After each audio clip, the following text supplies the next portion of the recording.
So, time for a little bit more Farmello, hey?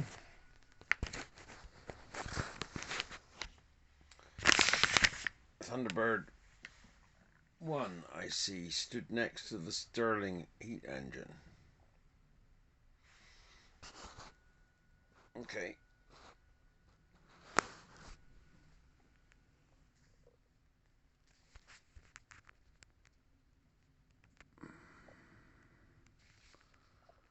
Oh, it's still recording.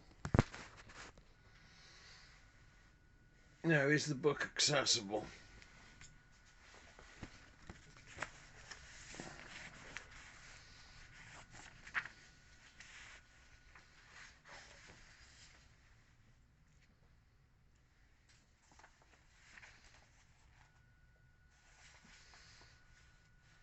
After her marriage, Betty left England to live with her husband Joe, who owned and ran a flourishing camera shop in Amsterdam. Within a year they had a son, but their happiness was soon blighted by the news from Berlin, where Hitler was seeking living space outside of Germany and was thirsty for Jewish blood. It would not be long before the Teslers would feel the full force of Hitler's ambitions. At the high table in St. John's, everyone was talking about the German Chancellor and the pell-mell rush towards another global conflict. The only European country then openly at war was Spain, where Hitler, of course, supported Franco's fascist army. The British government refused to take sides, outraging socialist opinion, particularly in Cambridge, from where many idealists journeyed to support Franco's opponents. Dirac's eyes were, as usual, focused on the Soviet Union.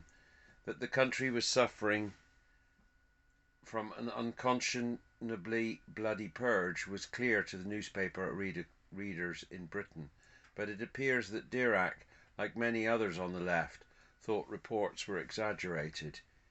In Moscow, Kapitsa was not aware of the extent of Stalin's murderous rampage. Even so, he knew that several of his colleagues were being harassed and that he risked deportation to a labour camp if he complained, though the censors did not allow him to mention it in his letters. In the early summer of 1937, when the Diracs were in Budapest to see her family, Mansi wrote to Oswald Veblen and his wife, "Paul would very much like to go to Russia, but everyone advises him not to." Dirac insisted on making the visit and wanted to take his family, but Hungarian regulations allowed only Mansi to accompany him. Kapitsa confirmed the arrangements in a telegram that was intercepted by MI5, who were still checking mail Dirac was sending to Cambridge. At the end of July, during an oppressively hot summer, the Diracs arrived at the Kapitsa's summer home, days before Stalin organized the torture of suspected enemies of the people. Only a short drive away, his henchmen were gouging out the eyes of their victims, kicking their testicles and forcing them to eat excrement. On the roads around Bolshevo, some of the trucks marked meat and vegetables held prisoners on their way to be shot and buried in the forests north of the city, which Dirac admired through his binoculars. For many years, Soviet people would refer darkly to the year 1937, the height of the Great Purge, Stalin's chaotic and brutal campaign of mass intimidation, imprisonment, and murder.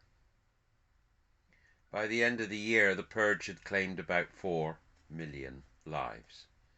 As Kapitsa knew, one of the victims was Boris Hessen, a member of the delegation that had visited London and Trinity College 6 years before.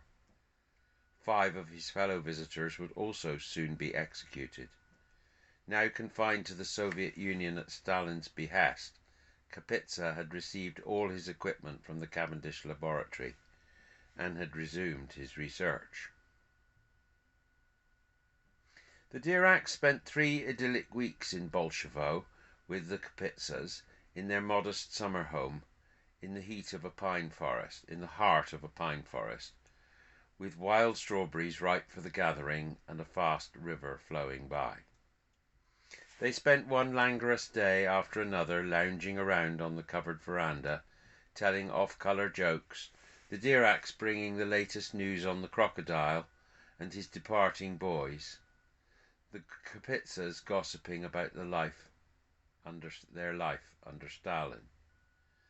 Two men took advantage of the cool mornings to do some manual labour, chopping down trees and clearing shrubs close to the house, and messing around with the boys.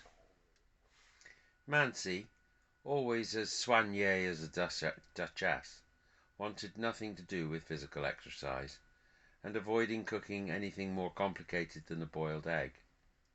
Dismayed by the Dasher's lack of creature comforts, including toilet paper, she could scarcely believe that for the first time in her life she had to sleep outside, in a tent. But she was too polite to gripe. She shone in conversation and won over Kapitsa, who saw that she had opened Dirac up. He wrote to Rutherford, "It is great fun to see Dirac married. It makes him much more human." Kapitsa will almost certainly have enthused about the new institute being built for him. He was dealing adroitly with the authorities, bombarding them with complaints, but always avoiding confrontation, and keeping on the right side of the power brokers. In return, he was given unusual leeway to employ the staff he wanted and to allocate funds as he saw fit, with a minimum of bureaucracy. In the following year he was even able to hire Lev Landau as the Institute's resident theoretician, after he had been arrested in Moscow, having fled the Kharkov police in fear of his life. Kapitsa had resumed the experiments he had begun in the Mond laboratory, and had successfully liquefied helium the previous February. Exciting new results were at foot. Kapitsa persuaded Dirac to demonstrate his support of the Russian experiment by sending him his next paper to the Bulletin of the Soviet Academy of Sciences, in commendation of the 20th anniversary of the Bolshevik Revolution. In the article, he investigated the symmetries underlying classical and quantum descriptions of matter, following the lead given by his brother-in-law, Wigner. It was another elegant piece of work, though it produced no useful results, and appeared to be more evidence that Dirac was losing his touch.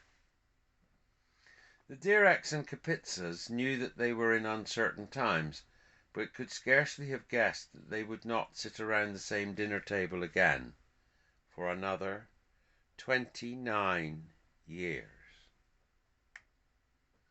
At noon on the 25th of October 1937, Dirac stood among 2,000 mourners in Westminster Abbey, presumably wondering whether to join the prayers and hymns or stay silent. He was at the memorial service for Rutherford. 9 days before, 2 weeks after the beginning of autumn term, Rutherford had died after complications arising from surgery on his umbilical hernia. Cambridge was ripe with rumours of a botched operation. Within days, government officials agreed that he was eligible to be commended in the science corner of Westminster Abbey, alongside Newton, Darwin, and Faraday. The funeral service was a national event, attended by a representative of the King, members of the Cabinet, former Prime Minister Ramsay MacDonald, 80 Cambridge scientists, and several foreign guests.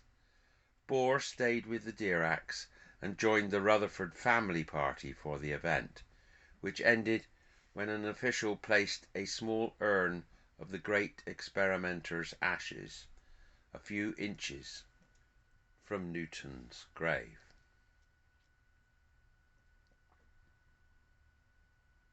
Two days after the service, Dirac wrote a consoling note to Kapitsa, also grieving for the recent death of his mother. In reply, Kapitsa did not mention that the crocodile's death occurred just as he was making his most exciting discovery. At sufficiently low temperatures, liquid helium could flow entirely without resistance to its motion.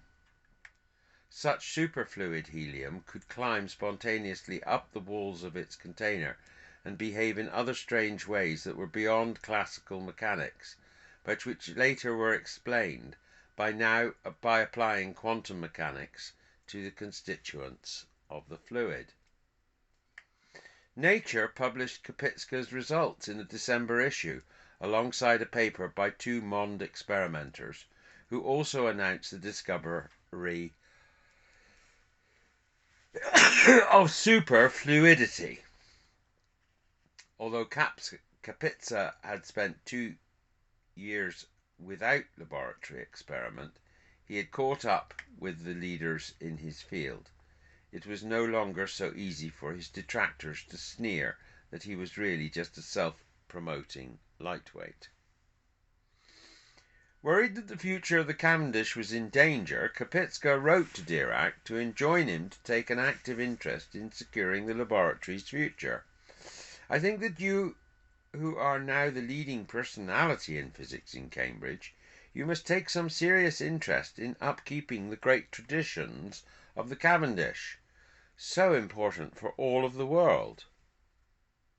But such a role was beyond Dirac, and besides, he had no interest in it. The directorship of the Cavendish passed to the crystallographer Sir Lawrence Bragg, who steered the laboratory away from the studies of the most inner structure of matter, partly because it could no longer keep up with the competition from the United States. With Rutherford's passing, the Cavendish had seen the last of its glory days as a place where experimenters probed atoms with the finest possible probes, though Bragg steered the laboratory's agenda into productive territory, culminating in Watson and Crick's discovery of the double helix structure of DNA in 1953. By the end of 1937, Dirac was bereft of the company of experimenters with similar interests in physics, and some of his most valued colleagues among the Cambridge theoreticians were in decline. Following a debilitating stroke, Fowler's health was ailing, and by early 1939 he had faded out, as he told Eddington. In sometimes gory seminars in the mathematics department, Eddington was timorous and unable to defend himself against pillory by his younger colleagues. Dirac looked on, unmoved and dissatisfied with his own research. Quantum field theory was virtually at a standstill, and even the best minds were finding it hard to make any progress. Dirac often reflected on the contrast with only a decade before, when quantum mechanics had just been discovered. It was very easy in those days for any second-rate physicist to do first-rate work. It is very difficult now for a first-rate physicist to do second-rate work. These words resonated with the theoretician Fred Hoyle, an independent-minded Yorkshireman who had attended Dirac's undergraduate lectures and who had struggled in the late 1930s to find a subject ripe for development. Hoyle's bottom-up approach to physics was the antithesis of Dirac's style, but they got on well. The trick was, Hoyle said, to ask Dirac fewer questions than he asked you. Hoyle was amused by Dirac's conversational eccentricities, even though he was stunned when he called Dirac to ask him a straightforward administrative question, only for Dirac to reply, "I will put the telephone down for a minute and think, and then speak again." A few months later, Hoyle was told that he needed to find a supervisor, and Dirac took him on, partly because he was amused by the prospect of a relationship between a supervisor who did not want a student and a student who did not want a supervisor. Compared with many of the new ideas in quantum physics, the energy of an electron sounds a simple concept, but it was anything but simple to understand. This was because the energy that an electron has pure This is because the energy that an electron has purely by virtue of its existence, its self-energy, turns out to be infinite. According to classical physics, the source of this embarrassment is the electric field of the electron, in some ways analogous to the gravitational field of a planet. The smaller the size of the particle, the stronger its field nearby, and the higher its energy. So if the electron were an infinitely small point, it is usually assumed to be its self-energy, as it is usually assumed to be, its self-energy must be infinite. This makes no sense. How can a completely natural quantity have such an immeasurably huge value? The theory of quantum electrodynamics, based on hole theory, had the same weakness. The self-energy of the electron was infinitely large. The most likely reason for this failure, Dirac believed, was that there was a fault in the classical theory on which his quantum theory was based. Maxwell's classical theory of electromagnetism, in other words. Dirac hoped that if he could remove the errors in the classical theory, he would be able to deduce a quantum theory of the electron that did not suffer from the disease of infinite self-energy. This was an unpopular view. Most of his colleagues thought that the classical theory was fine, and that the challenge was to solve the problems with quantum theory. But Dirac, as usual, was unperturbed by popular opinion, and spent several months in late 1937 and early 1938 working out a new classical theory and finding equations to describe an electron with a tiny but non-zero size. It was an immaculate theory, but failed at its first hurdle. When Dirac used it to find an infinities-free quantum version of the theory, he failed. He may have wondered why he had lost his edge.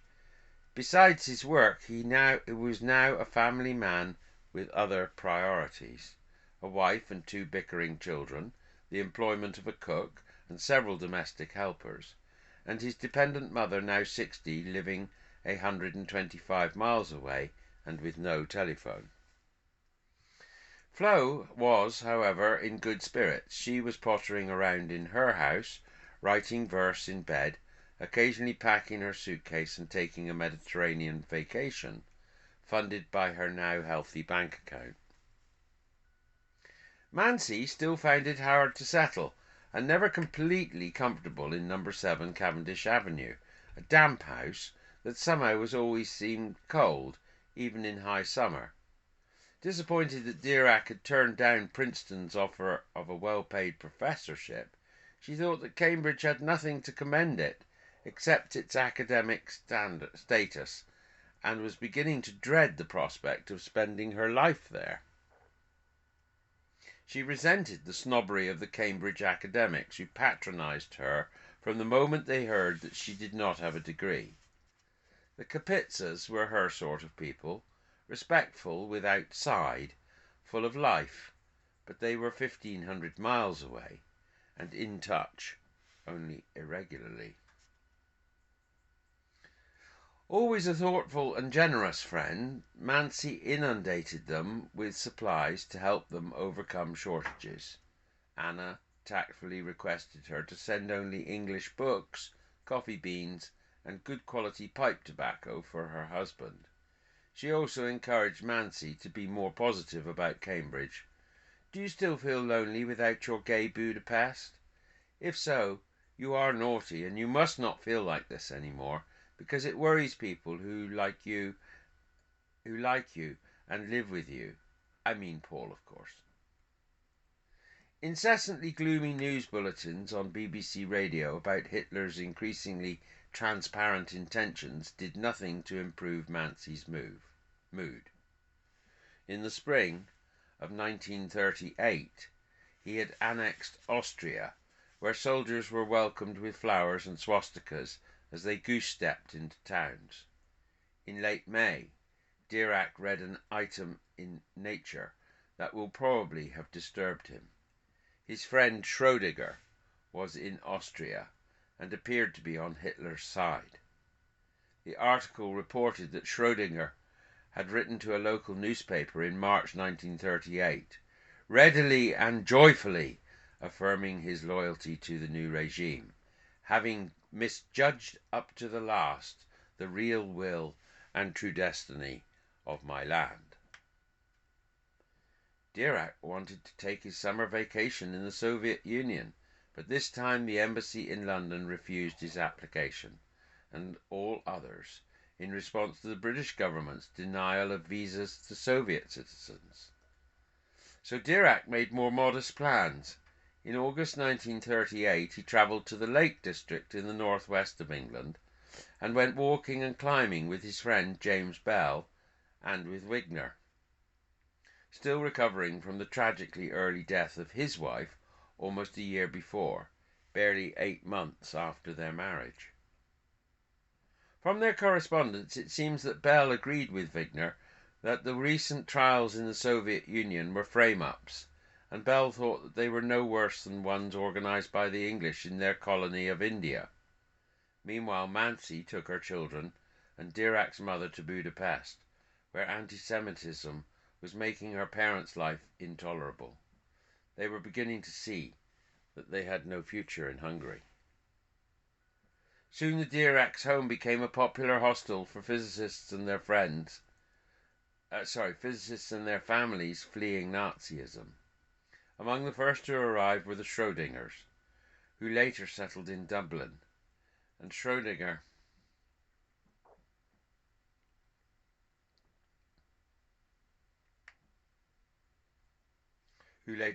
settled in Dublin after Schrödinger accepted a post at the newly created Institute for Advanced Studies. During the stay, Schrödinger will have explained to the Diracs why he had earlier declared his support for the Nazis. He had been forced to make public his approval of the Nazi regime, he said, and had done this as ambiguously as he could. Dirac appears to have accepted this explanation, and not to have questioned that his friend's integrity had wavered for a moment. The house guest whose courtesy Manzi most admired was Wolfgang Pauli, en route to the Institute for Advanced Study in Princeton, where he spent most of the war. Dirac told Kapitsa, "Pauli has got much milder after his second marriage." Dirac agreed with the political left that the British government had been weak and negligent in failing to tackle Hitler after his armies had invaded the Rhineland in March 1936. The left also opposed rearmament and defence expenditure, a policy it would later regret. When Neville Chamberlain became British Prime Minister in 1937, he tried to mollify Hitler and waved away the warnings of his despised colleague Winston Churchill from the back benches that the ambitions of the Führer will have to be opposed by force. The mood in Cambridge alternated from hope that a war could be avoided to fear that a conflict was inevitable. Chamberlain brought about the most famous of these swings on the 30th of September 1938, when he returned from talks in Munich with Hitler, Mussolini, and the French Prime Minister, Edouard Daladier, to declare peace for our time, having agreed that Hitler's troops would be free to enter Czechoslovakia. Crowds cheered amongst Chamberlain's return until they were hoarse. The entire country was euphoric, even after it became clear that Czechoslovakia had been betrayed. But Churchill thought that the agreement was a travesty. The German dictator, instead of snatching his victuals from the table, had been content to have them served to him course by course. As he spoke these words, two German chemists, Otto Hahn and Fritz Strassmann, were making a discovery that would change the course of history. The experiment they had done, superficially, looked recondite. When neutrons were fired at compounds of uranium, the two chemical elements that were formed were much lighter than had been previously thought. Within a few weeks, by the beginning of January 1939, it was clear that Hahn and Strassmann had observed individual uranium nuclei breaking apart into two other nuclei, each with roughly half the mass of the original nucleus, as if a stone had been split into two parts of about the same size. Analogous to cell division in biology, the process came to be called nuclear fission. The key point was that the amount of energy released in the fission of a nucleus exceeds the energy produced when atoms change partners during the burning of a gas, coal, explosive, or other fossil fuel by a factor of about 1,000,000. And this is promised energy release on a huge scale. Eddington had long foreseen the possibility of harnessing nuclear energy, and in 1930 looked forward to the time when there would be no need to fuel a power station with load after load after load of fuel, but that instead of pampering the appetite of our engine with delicacies like coal or oil, we shall induce it to work on a plain diet of subatomic energy. Just after 3 years later, at the 1933 annual meeting of the British Association, Rutherford had ridiculed his colleague's vision as moonshine. On the following day, Leo Szilard